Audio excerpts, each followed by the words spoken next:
Hello guys, আবার চলে এলাম তোমাদের সামনে একটা ছোট্ট রেসিপি নিয়ে। আজকে চিংড়ি মাছের টোস্ট রান্না করছি, তাই ভাবলাম তোমাদের সাথে একটু শেয়ার করি। আর দারুণ লাগে, তোমরা গরম ভাতে এটা খাবে, পুরো ভাত খেয়ে নেবে, আর কোনো কিছুর দরকার হবে না। এখানে আছে কাঁচা লঙ্কা গ্রেট করে নিয়েছি, পেঁয়াজ আর ধনেপাতা দিয়ে এটাকে মাখবো। চিংড়ি মাছটা কিন্তু দারুণভাবে ফ্রাই করবে, যাতে মুখে দিলে একটা ক্রাঞ্চি ভাব থাকে, দারুণ লাগে, এভাবে খেয়ে দেখো। আর সাথে আছে ফুলকপি আলু দিয়ে কাতলা মাছের ঝোল। আজকে দুপুরের মেনু হচ্ছে এটাই।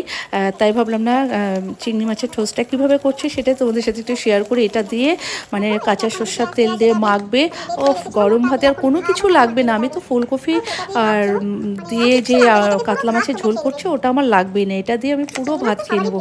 তোমরা একবার এইভাবে খেয়ে দেখো, আশা করি তোমাদের সবার খুব পছন্দ হবে। আর কারা কারা চিংড়ি মাছ খেতে ভালোবাসো প্লিজ একটু কমেন্ট করে জানাবে। এটা আমার মেয়ের জন্য আর আমার জন্য, আমার হাজব্যান্ড খায় না, দুজনের জন্য করেছি। ও খুব ভালো লাগে, গরম ভাতে একবার খেয়ে দেখো, আশা করি তোমাদের সবার খুব পছন্দ হবে। আর তোমরা কিন্তু একবার খেও, আর আমাকে কিন্তু কমেন্ট করে জানাবে যে কেমন লেগেছে। আর ধনেপাতা কাঁচা লঙ্কা একটু বেশি দিবে, একটু ঝাল ঝাল করবে। ভালো লাগলে লাইক শেয়ার কমেন্ট